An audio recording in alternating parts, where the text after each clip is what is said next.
శ్రీమాత్రే నమః. ఈ రోజు మనం ఆజ్ఞా చక్రం గురించి తెలుసుకుందాం. నేను మొన్న వీడియో చేసినప్పుడు చక్రాల గురించి చెప్పండి అని అన్నారు. అందుకే ఈ రోజు ఆజ్ఞా చక్రం యాక్టివేట్ అయితే ఏం జరుగుతుంది, అసలు ఇంట్లోకి రాని సమయంలో బొట్టు ఎందుకు పెట్టుకోకూడదు, శబరిమల ఆలయానికి ఆడవాళ్ళని ఎందుకు వెళ్ళకూడదు అంటారు, మగవాళ్ళు వెళ్తే ఎలా వెళ్ళాలి, అసలు ఆజ్ఞా చక్రం గురించి ఏంటి అనేది మనం ఈ వీడియోలో కొంతవరకు తెలుసుకునే ప్రయత్నం చేద్దాం.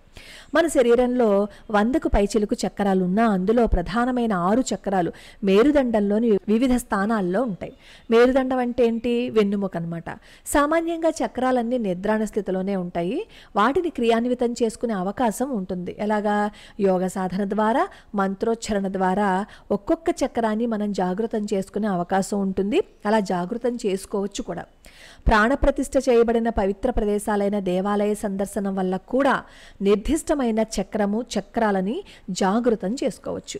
మన శరీరంలో 6 చక్రాలు ఉన్నాయి. ఈ 6 చక్రాల ప్రభావానికి లోనయ్యే శరీరాంగాలు, అలాగే ఈ చక్రాలను యాక్టివేట్ చేస్తే ఏం జరుగుతుంది, అలానే కొన్ని చక్రాలను యాక్టివేట్ చేసే ఆలయాల గురించి అన్నీ మనం ఈ వీడియోలో తెలుసుకుందాం.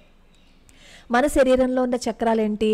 మూలాధార చక్రము, స్వాధిష్టాన చక్రము, మణిపూరక చక్రము, అనాహత చక్రము, విశుద్ధి చక్రము, ఆజ్ఞా చక్రము, సహస్రారము. ఈరోజు మనం ఈ వీడియోలో ఆజ్ఞా చక్రం గురించి తెలుసుకుందాం. ఆజ్ఞ అంటే ఏంటి? ఉత్తర్వు లేదా ఆదేశము అని అర్థం. ఎవరిలో ఆజ్ఞా చక్రం చురుగ్గా ఉంటుందో వాళ్ళు మనస్సుని ఆదేశించే శక్తిని కలిగి ఉంటారనమాట. అంటే వారి మనస్సు వారి స్వాధీనంలో ఉంటుంది. ఈ ఆజ్ఞా చక్రం ఎక్కడుంటుంది? కనుబొమ్మల మధ్య ప్రాంతంలో ఉంటుంది. అందుకే మన పెద్దవాళ్ళు బొట్టు పెట్టుకోమని చెప్తారు. బొట్టు పెట్టుకుంటే ఆజ్ఞా చక్రం యాక్టివేట్ అవుతుంది. కానీ ఇంట్లోకి రాని సమయంలో ఇంట్లోకి రాని ఆడవాళ్ళు మాత్రం బొట్టు పెట్టుకోవద్దు అని అంటారు. నేను అందుకే చాలాసార్లు చెప్తూ ఉంటాను, ఇంట్లోకి రాని సమయంలో బొట్టు పెట్టుకోకూడదు అని. బొట్టు పెట్టుకోకూడదు అంటే వెంటనే అంటారు, అమ్మో బొట్టు పెట్టుకోకపోతే ఎలా అండి, పెట్టుకోవాలి కదా, పుణ్యస్త్రీ బొట్టు పెట్టుకోకపోతే తప్పు కదా అని. ఇంట్లోకి రాని సమయంలో బొట్టు ఎందుకు పెట్టుకోకూడదు అంటారంటే ఇక్కడ ఆజ్ఞా చక్రం బాగా యాక్టివేట్ అయిపోతుంది అనమాట. అలా అన్నాను అనుకోండి, వెంటనే అంటారు, ఆ పూర్వకాలంలో అయితే అక్కడ రుద్ది రుద్ది రుద్ది రుద్ది బొట్టు పెట్టుకునేవారు కాబట్టి ఆజ్ఞా చక్రం యాక్టివేట్ అయ్యేది. ఇప్పుడు పరిస్థితులు అలా ఏం లేవు కదా, జస్ట్ స్టిక్కర్ని అంటించుకుంటున్నాం అంతే కదా, ఏం పర్వాలేదు పెట్టుకోండి అని చెప్పేసి మనల్ని బాగా మూర్ఖత్వంలోకి, మూఢాచారంలోకి, మనం ఏదో ఆధునికత వైపు ప్రయాణిస్తున్నాము అని చెప్పి అనుకుంటూ మనల్ని ఆరోగ్యాన్ని భ్రష్టు పట్టించే కొంతమంది భ్రష్టు పట్టించే విధానాలని చెప్పేస్తున్నారు. అయితే ఇప్పుడు మన చేతిలో సెల్ ఫోన్ ఉంటుంది, మనం ఎదురుగుండానే మనం చూస్తాం. ఎగ్జాంపుల్, ఈ సెల్ ఫోన్లో మనకి కావాల్సిన యాప్లోకి వెళ్ళాలి అని అనుకోండి, ఆ స్క్రీన్ని టచ్ చేస్తే చాలు వెళ్ళిపోతుంది. అంటే స్మూత్గా టచ్ చేస్తేనే ఒక ఫోన్ని మనం యాక్టివేట్ చేయగలుగుతున్నామే. అలాంటిది ఈ శరీరం ఎన్నో నాడుల సమ్మేళనం. అలాంటి శరీరాన్ని జస్ట్ టచ్ చేస్తే చాలు యాక్టివేట్ అవుతుంది. ఆజ్ఞాచక్రం ఉన్న ప్రదేశంలో స్టిక్కర్తో అంటించుకుంటాం కదా బొట్టు, మనది అలాగే అంటుకుని ఉంటుంది. అలాగే అంటుకుని ఉండడం వల్ల ఖచ్చితంగా అక్కడ మార్పులు వస్తాయి. అందుకే చూడండి, ఈ మధ్యకాలంలో చూస్తే ఎంతమందికి పీసీఓఎస్ ప్రాబ్లమ్స్ వస్తూ ఉంటాయి. గర్భానికి సంబంధించిన ఎన్నో సమస్యలన్నీ వస్తున్నాయి. ఇదివరకు కాలంలో ఇవన్నీ ఉన్నాయా? ఇవన్నీ లేవు. అందుకే మన పెద్దలు చెప్పింది మనం పాటించాలి. సరే, ఇది పెద్దల కోణంలో కూడా చూడకండి, సైన్స్ పరంగా చూడండి.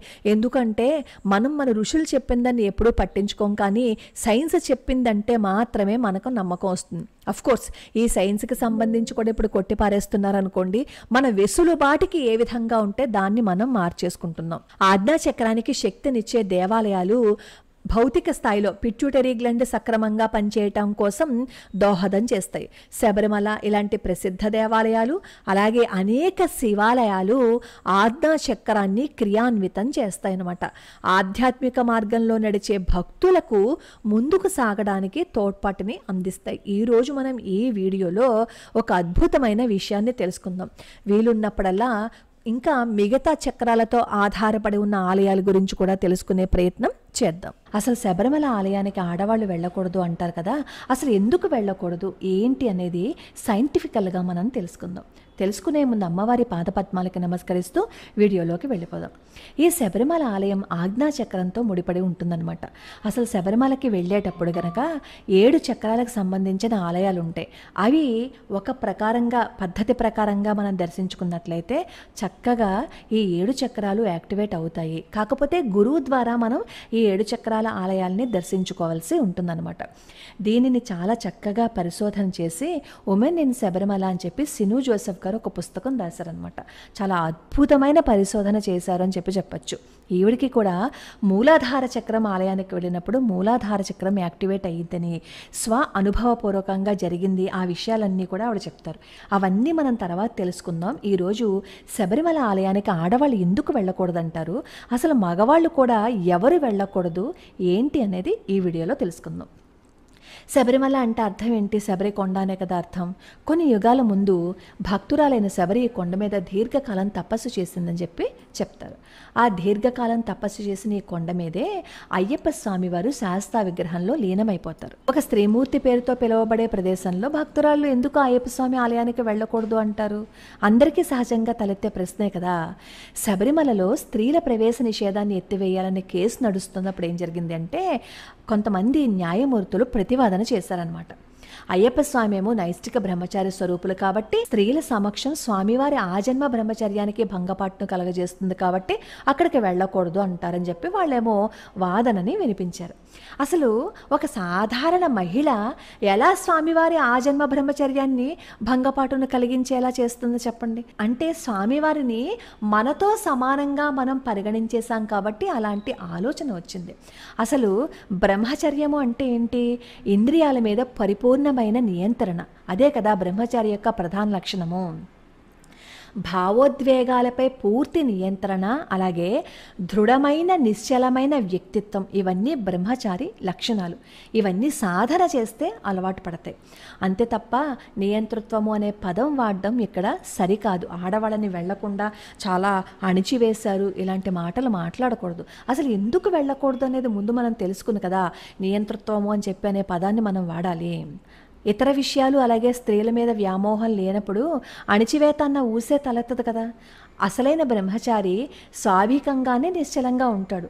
ఆ నిశ్చల స్థితిని సాధించిన తర్వాత ఎవరి వల్ల దేనివల్ల వాళ్ళకి ఇబ్బంది ఉండదు, ఆకర్షణ కూడా కలగదు. భావోద్వేగాలకు అతీతమైన నిశ్చల తత్వానికి ప్రత్యేక అయ్యప్ప స్వామివారు. అయ్యప్ప స్వామివారు నికార్సైన నైష్టిక బ్రహ్మచారి. ఎవరో స్వామివారి దగ్గరికి రావటం వల్ల స్వామివారికి కాదు నష్టం. సరి అయిన నియమ నిబంధనలు పాటించకుండా స్వామివారి దగ్గరికి వెళ్తే ఎవరైతే నియమ నిబంధనలు పాటించలేదో వాళ్ళకి ఇబ్బందులు కలుగుతాయి. అసలు స్వామివారిని దర్శనం చేసుకోవాలి అంటే ఏం చెప్తారు? 41 రోజుల వ్రతదీక్ష చేయమని చెప్తారు. ఆ 41 రోజుల వ్రతదీక్ష ఏంటి? బ్రహ్మచర్యం పాటించాలి, కఠోరమైన నియమనిష్టలు పాటించాలి. ఈ బ్రహ్మచర్యం పాటించకుండా ఉన్న పురుషులను కూడా ఈ 18 మెట్ల ద్వారా ఎక్కి స్వామివారిని దర్శించుకోవటానికి అర్హత లేదనే చెప్తారు. అలాగే స్త్రీలకి కూడా ఈ 18 మెట్లు ఎక్కి స్వామివారిని దర్శనం చేసుకోవటానికి అర్హత లేదు అని చెప్తారు. ఎందుకు చెప్తారు అంటే అది తెలుసుకోవాలి అంటే ముందు ఆధ్యాత్మికత అలాగే భౌతిక తత్వం అంటే మన శరీరానికి సంబంధించిన విషయం తెలుసుకోవాలి. ఆధ్యాత్మికంగా ఎదుగుతున్నప్పుడు మన శరీరంలో కొన్ని మార్పులు సంభవిస్తూ ఉంటాయి కదా. అంటే చాలా కంట్రోల్గా ఉంటాం మనం. ఎంత కంట్రోల్గా ఉంటాము అంటే ఇలా ఆధ్యాత్మికంగా ఎదిగినప్పుడు అసలు ఎవ్వరు ఏం చేసినా కూడా చలించని స్థితి వస్తుంది. ఆధ్యాత్మికంగా ఎదుగుతున్నప్పుడు ఏమవుతుందంటే ఉదాహరణకి శుక్రము సూక్ష్మమైన ఓజస్సుగా పరిణామం చెందుతుంది. మగవారిలో జన్యుద్రవం ఏంటి? వీర్యం కదా. ఆడవాళ్ళలో ఏంటి? ఋతుస్రావ రక్తం కదా. మనం తినే ఆహారం ఏమవుతుందంటే ఆ ఆహారం యొక్క సారము ఓజస్సుగా మారి జన్యుశక్తిలో నిగూఢంగా ఉంటుందన్నమాట. ఇది సుశ్రుత సంహిత అనే ఆయుర్వేద గ్రంథంలో చెప్పబడి ఉంటుంది. ఓజస్సు ఉంటేనే కణాలలో రోగనిరోధక శక్తి ఉంటుంది, అలాగే కాంతి కూడా ప్రకటితమవుతుందన్నమాట. ఈ కాంతి అంటే అర్థం ఏంటి? మనిషి యొక్క వర్చస్సు. ఒక మనిషిని చూడగానే మనమే అంటాం ఏం వర్చస్సు అండి, ఏం తేజస్సు అండి అని. అది ఎందుకు వచ్చింది? ఎవరైతే సాధన చేస్తారో సాధన చేసిన బ్రహ్మచారిలో ఇటువంటి తేజస్సు చాలా ఎక్కువగా ఉండి మనకి ప్రస్ఫుటంగా కనిపిస్తుందనమాట. అంటే కొట్టొచ్చినట్లుగా కనిపిస్తుందనమాట. ఈ బ్రహ్మచర్యంలో ఏం చేస్తారు? శుక్రాన్ని నియంత్రిస్తారు కదా. ఈ నియంత్రించిన శుక్రాన్ని సూక్ష్మ శక్తిగా రూపాంతరం చేస్తే ఆ శక్తి ఏమవుతుందంటే చక్రాల గుండా ఊర్ధ్వ దిశగా అంటే పైకి ప్రయాణం చేస్తుందనమాట. ఈ ప్రక్రియ బ్రహ్మచర్య సాధనలో ఒక ముఖ్యమైన భాగం. కాబట్టి ఆధ్యాత్మిక అనుభూతిని పూర్తిగా పొందాలి అంటే మగవాళ్ళు తప్పక పాటించవలసిందేంటి? సంభోగానికి దూరంగా ఉండడము, స్ఖలన స్రావాన్ని నిరోధించటము అన్నమాట. పునరుత్పత్తి వయసులో ఉన్న స్త్రీలకు ఋతుస్రావ సమయంలో బీజము అసంకల్పితంగా విడుదలవుతుంది. అది స్త్రీలలో జరుగుతుంది. అయితే ఈ పురుషుల్లో వీర్య నిరోధము అనే ప్రక్రియ, స్త్రీలలో ఋతుస్రావం యొక్క నిరోధము రెండు సమానమైనవే. అంటే వాళ్ళు ఎలా అయితే నిరోధిస్తారో ఆడవాళ్ళలో కూడా ఋతుస్రావం నిరోధించడము ఈ రెండు ఒకటే. అయితే ఇది సాధనా పద్ధతి ద్వారా చాలా అరుదుగా నేర్పుతారనమాట. తంత్ర సాధకులు నేర్పుతారు. ప్రతి నెల బహిష్టు సమయంలో ప్రాణశక్తి వృధా కాకుండా పదిలిపరుచుకుని వాళ్ళ యొక్క లైంగిక శక్తులను రూపాంతరం చేసి భద్రపరిచే మార్గాలని తంత్ర సాధకులు నేర్పుతారు. కానీ ఇది ఎప్పుడూ చేయకూడదు. అసహజమైన పద్ధతుల్లో గనక మనం దీన్ని నియంత్రణిస్తే అనేకమైన దుష్పరిణామాలని ఎదుర్కొంటాం. ఋతుస్రావాన్ని ఎప్పుడు అసహజ ప్రక్రియల ద్వారా నిరోధించకూడదు. అందుకే ఏ పూజ ఉన్నా వ్రతం ఉన్నా సరే గబుక్కున మాత్రలు వేసేసుకునే వాళ్ళకి డాక్టర్స్ చెప్తారు, మీరు అలా చేస్తే మీ ఆరోగ్యానికే ప్రమాదము అని చెప్పి. అసలు ఎప్పుడూ అలాంటి పనులు చేయకూడదు. అంటే ఇక్కడ మనం మాత్రల ద్వారా ఎలా అయితే నిరోధిస్తున్నామో ఆధ్యాత్మికంగా కూడా అలాగే నిరోధించవచ్చు. కానీ అలా నిరోధించటం వల్ల అనేక ఇబ్బందులు ఎదురవుతాయి. అందరికీ అలా నిరోధించే పద్ధతులని సాధకులు నేర్పించకూడదు. ఆ ప్రక్రియలు చాలా కష్టంగా ఉంటాయి. కొన్ని ప్రత్యేకమైన స్థితుల్లో మాత్రమే అలాంటివి నేర్చుకోవాలన్నమాట. ఇలాంటి సాధన ఎలా ఉంటుంది అంటే నిప్పుతో చెలగాటం లాంటిదన్నమాట. ఇలాంటి సాధనలు గురువు లేకుండా మన ఇష్టం వచ్చినట్లు ఏదో సాధించేద్దాం, కుండలిని జాగృతం చేసేసుకుందామని గనక చేస్తే మొత్తానికి మనకి ప్రాణానికే ప్రమాదం. ఒక్కొక్కసారి పిచ్చి వాళ్ళు అయిపోతూ ఉంటారనమాట. అందుకని ఇలాంటివి మనం చేయకుండా దూరంగా ఉండి, ఇలాంటి సాధన చేయటానికి మన వాళ్ళకి అందరికీ కష్టంగా ఉంటుంది కాబట్టే 41 రోజుల దీక్ష అనేది పెట్టారు. ఈ 41 రోజులు వ్రత సమయంలో నియమనిష్ఠులు పాటించాలన్న ఆంక్షలు శబరిమల ఆలయం రూపొందించింది. ఎందుకంటే అయ్యప్ప స్వామి భక్తులకు ఆధ్యాత్మిక వికాసాన్ని ఆస్వాదించడానికి అవకాశం కల్పించాలనే ఉద్దేశంతో ఈ 41 రోజుల వ్రత దీక్ష అనేది చెప్పారనమాట. ఈ 41 రోజుల వ్రత దీక్షలోనూ ఖచ్చితంగా లైంగిక శక్తి మానవ బీజం యొక్క నియంత్రణ ఉండి తీరాలన్నమాట. మరి ఇదే గనక ఈ 41 రోజులు ఆడవాళ్ళు గనక చేస్తే ఏం జరుగుతుంది? వాళ్ళు సంతానోత్పత్తి వయసులో ఉంటారు కదా, ఆ స్త్రీలు గనక నియమాలన్నింటినీ పాటిస్తే వాళ్ళ ఋతుక్రమం బలవంతంగా ఆపడం జరుగుతుంది. అది వాళ్ళ ఋతుక్రమము పునరుత్పత్తి మీద తీవ్రమైన ప్రభావాన్ని చూపిస్తుంది. వాళ్ళ ఆరోగ్యానికి మంచిది కాదు. కాబట్టి ఈ శబరిమల ఈ 41 రోజుల దీక్ష ఏదైతే ఉందో అది ఈ మెన్సెస్ వచ్చే స్త్రీలని వేసుకోకూడదు అని చెప్పారు. ఈ శబరిమల ఆలయం ఆజ్ఞాచక్రంతో ముడిపడి ఉంటుంది. మనస్సుకి బుద్ధికి ఆదేశాలు ఇచ్చే కేంద్రం అన్నమాట ఈ ఆజ్ఞాచక్రం. పైనుంచి గురువాజ్ఞ అక్కడికి ప్రసారం అవుతుంది. ఈ చక్రంపై నియంత్రణ సాధించటం అంటే బ్రహ్మచారిలా పరివర్తన చెందటం అనమాట. బ్రహ్మచర్యాన్ని ఎవరైతే పాటిస్తూ ఉంటారో వాళ్ళకి ఆజ్ఞాచక్రం యాక్టివేట్ అయ్యి ఉంటుందన్నమాట. అలా ఆజ్ఞాచక్రం గనక యాక్టివేట్ అయితే వాళ్ళ దగ్గరికి ఎంతోమంది జనాలు ఆకర్షణ చెందుతూ ఉంటారు. తండోపతండాలుగా అక్కడికి వస్తూ ఉంటారు. అయితే ఈ చక్ర అధిష్టాన దేవత అంటే ఆజ్ఞాచక్రానికి అధిష్టాన దేవత ఎవరు అంటే హాకిని అనమాట. ఆవిడికి 6 ముఖాలు ఉంటాయి. చిత్తశుద్ధి, వరప్రదాయిని, అలాగే భయహారిణి, వరాలనిస్తుంది, చిత్తాన్ని శుద్ధి చేస్తుంది, భయాన్ని హరిస్తుంది అనమాట. ఇక్కడ హంస రూపంలో పరమేశ్వరుడు అధిష్ఠించి ఉంటారు. ఒక్కొక్క చక్రానికి ఒక స్త్రీ దేవత, ఒక పురుష దేవత కూడా ఉంటారనమాట. అవన్నీ మనం తర్వాత తెలుసుకుందాం. అయితే ఇక్కడ పరమేశ్వరుడు అమ్మవారితో ఐక్యమై ఉంటాడనమాట. ఎడ, పింగళ, సుషుమ్న అనే ఈ 3 నాడులు కలిసి పైకి పురోగమిస్తాయి. నివృత్తి మార్గంలో ఆధ్యాత్మిక కాంక్ష కోరికలను అధిగమించి విశ్వంతో మమైకం చెందే ప్రాంతం ఏదైతే ఉందో అది ఎడా, పింగళ, సుషుమ్న 3 నాడులు కలిసే ప్రదేశం అన్నమాట. అయ్యప్ప భక్తులు ఇన్ని నియమాలను సక్రమంగా అనుసరించి షట్చక్ర ఆలయాల ద్వారా కుండలిని జాగరణ పొందితే శబరిమల గుడిలో వాళ్ళు స్వామివారితో వాళ్ళు అంతిమ కలయికను పొందొచ్చు అని చెప్తారు. కానీ దానికి ఎన్నో నియమాలు పాటించాలన్నమాట. అవన్నీ కష్టం కాబట్టే ఈ 41 రోజుల దీక్ష అని చెప్పారు. కానీ ఆ 41 రోజుల దీక్షలోనూ ఏం చేస్తారు అంటే అనవసరమైనవి చూస్తూ ఉంటారు, అనవసరమైన చోట తింటూ ఉంటారు, అన్ని పనులు చేస్తూ ఉంటారు. అన్నీ చేసేస్తూ ఉన్నప్పుడు మాల వేసుకున్న ఉపయోగం ఏముంది చెప్పండి? ఇన్ని నియమాలు పాటిస్తే అయ్యప్ప స్వామితో మనం లీనమైనట్లే అని చెప్తారనమాట. అయితే కుండలిని జాగరణ, ఆజ్ఞాచక్ర ప్రేరేపణ పురుషులలో ఒకలా ఉంటుంది, స్త్రీలలో ఒకలా ఉంటుంది. ఆజ్ఞాచక్రము పిట్యూటరీ గ్లాండ్ మీద పనిచేస్తుంది అనమాట. ఈ పిట్యూటరీ గ్రంథి ఏం చేస్తుందంటే స్త్రీ పురుష పునరుత్పత్తిలో ముఖ్యమైన పాత్రని పోషిస్తుంది. అది లూటినైజింగ్ హార్మోన్ అలాగే ఫోలికల్ స్టిమ్యులేటింగ్ హార్మోన్ అనే 2 హార్మోన్లని ఉత్పత్తి చేస్తుంది ఈ పిట్యూటరీ గ్లాండ్. ఆజ్ఞాచక్రం ఎప్పుడైతే జాగృతం అయిపోతుందో అలా జాగృత అయిన ఆజ్ఞాచక్రం వల్ల ఈ పిట్యూటరీ గ్రంథి ఉంది కదా, అది చురుగ్గా పనిచేస్తుంది. అది ఎప్పుడైతే చురుగ్గా పనిచేస్తుందో టెస్టోస్టెరాన్ ఉత్పత్తి చాలా సజావుగా జరుగుతుందన్నమాట. పురుషులలో LH వృషణాల మధ్యంతర కణాల నుంచి టెస్టోస్టెరాన్ ఉత్పత్తిని ప్రేరేపిస్తుంది. ఇది పురుషులలో సమస్య కాదు. స్త్రీలలో టెస్టోస్టెరాన్ ఎముకల బలానికి మరియు సంతానోత్పత్తికి అవసరమైన లైంగిక లిబిడోని పెంచడానికి ముఖ్యమైనదన్నమాట. అయితే స్త్రీలకి కూడా టెస్టోస్టెరాన్ అవసరమే, కానీ ఎక్కువ మోతాదులో ఉండడం మాత్రం మంచిది కాదు. ఈ టెస్టోస్టెరాన్ అండోత్సర్గ సమయంలో మాత్రమే పెరుగుతుంది.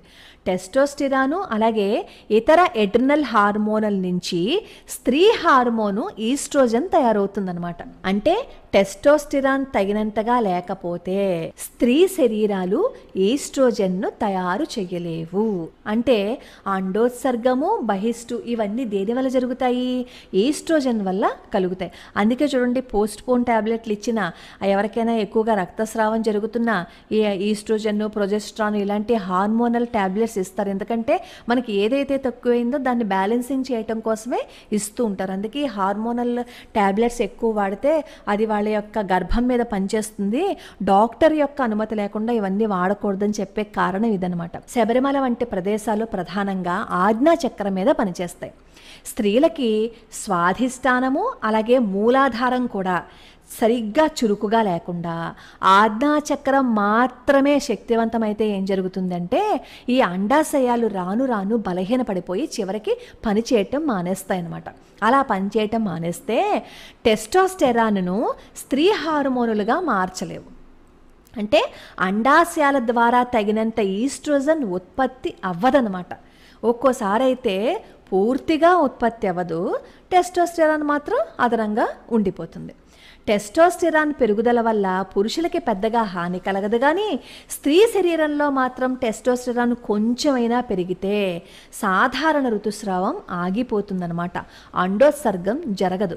ఋతుచక్రంలో అండాశయాల నుంచి వచ్చే ఫీడ్బ్యాక్ లూప్ ఏదైతే ఉందో ఆ ఫీడ్బ్యాక్ లూప్ వల్ల పిట్యూటరీ గ్రంథి నుంచి హార్మోన్ల విడుదల ప్రభావితం అవుతుంది. ఒకవేళ ఈ అండాశయాలు పనిచేయకపోతే ఇటువంటి ఫీడ్బ్యాక్ లూప్ ఆగిపోతుందన్నమాట. అలా ఆగిపోతే ఏమవుతుందంటే ఈ పిట్యూటరీ అదనపు LHని తద్వారా అదనపు టెస్టోస్టెరాన్ని ఉత్పత్తి చేస్తుంది. స్త్రీలలో టెస్టోస్టెరాన్ అధికంగా ఉంది అని అనుకోండి, ముఖం మీద వెంట్రుకలు వస్తాయి, పురుష స్వరాన్ని పోలిన స్వరం ఉంటుంది. కొన్ని సందర్భాల్లో ఏమవుతుందంటే పాలిసిస్టిక్ ఓవేరియన్ సిమ్టమ్స్ వస్తూ ఉంటాయి అన్నమాట. PCOD PCOS అని చెప్తూ ఉంటారు కదా, ఇలాంటి రుగ్మతలు తలెత్తుతాయి. అందువల్ల సంతానోత్పత్తి ఆగిపోయే అవకాశం ఉంది. శరీరంలో కొన్ని నిర్దిష్ట దోషాలు జీర్ణక్రియ అలాగే విసర్జన వంటి ప్రక్రియలను ప్రభావితం చేస్తాయి. చురుకైన ఆజ్ఞాచక్రం ఏం చేస్తుంది అంటే అంతర్గత దోషాలని అవి పనిచేసే తీరును కూడా మారుస్తుంది. అందుకే ఆధ్యాత్మిక మార్గంలో ఉండేవాళ్ళు కఠినమైన ఆహార నియమాలు పాటించాలి అని చెప్తారు. లేదు అంటే వాళ్ళ జీర్ణక్రియ విసర్జనలో ఇబ్బందులు తలెత్తుతాయి. స్త్రీలలో అపాన వాయువు ఋతు రక్తాన్ని కిందకి మరియు బయటికి ప్రవహించేలా చేస్తుంది. చురుకైన ఆజ్ఞాచక్రం ఉన్న స్త్రీలకు అపానవాయువు మార్పు చెందుతుంది. దీనివల్ల ఏమవుతుంది అంటే ఋతుస్రావంలో ఇబ్బంది ఏర్పడుతుంది. అంతేకాదు ఈ చక్ర ప్రభావంతో సూక్ష్మ శరీర శక్తులలో కాలక్రమేణా కొన్ని మార్పులు కూడా వస్తాయి. అందువల్ల ఈ అపానవాయువు ఏమవుతుంది, తిరోగమనం జరుగుతుంది అనమాట. దాని దిశ తిరోగమనంలో జరుగుతుంది. అలా జరిగితే ఏమవుతుంది, ఎండోమెట్రియాసిస్ వంటి జబ్బులు వస్తాయి. అంటే ఋతురక్తం శరీరంలో కిందకి పారకుండా పైకి పైకి ప్రవహిస్తూ ఉంటుందన్నమాట. అందుకే శబరిమల ప్రవేశానికి ఋతుక్రమంలో ఉన్న మహిళలపై ఆంక్షలు విధించారు అని చెప్పి సిను జోసెఫ్ తన పరిశోధనలో చెప్పారు. అంటే ఇప్పుడు ఎందుకు ఆడవాళ్ళని వెళ్ళొద్దన్నారు, అలాగే బ్రహ్మచర్యం పాటించిన వాళ్ళని కూడా ఈ 18 మెట్ల ద్వారా ఎందుకు వెళ్ళొద్దన్నారు అంటే ఆజ్ఞాచక్రంతో ముడిపడి ఉంది కాబట్టి శబరిమల ఆలయం ఆజ్ఞాచక్రం యొక్క చురుకుతనం ఎక్కువైపోతే స్త్రీలలోనూ పురుషుల్లోనూ ఏం జరుగుతుంది అనేది మనకి తెలుసు. కాబట్టి అనవసరంగా మనం పెద్దవాళ్ళు చెప్పిన దాన్ని కొట్టి పారేయకుండా వాళ్ళు ఏం చెప్పారో దాన్ని విన్నాము అని అనుకోండి, మన ఆరోగ్యము బాగుంటుంది, మనం కూడా బాగుంటాం.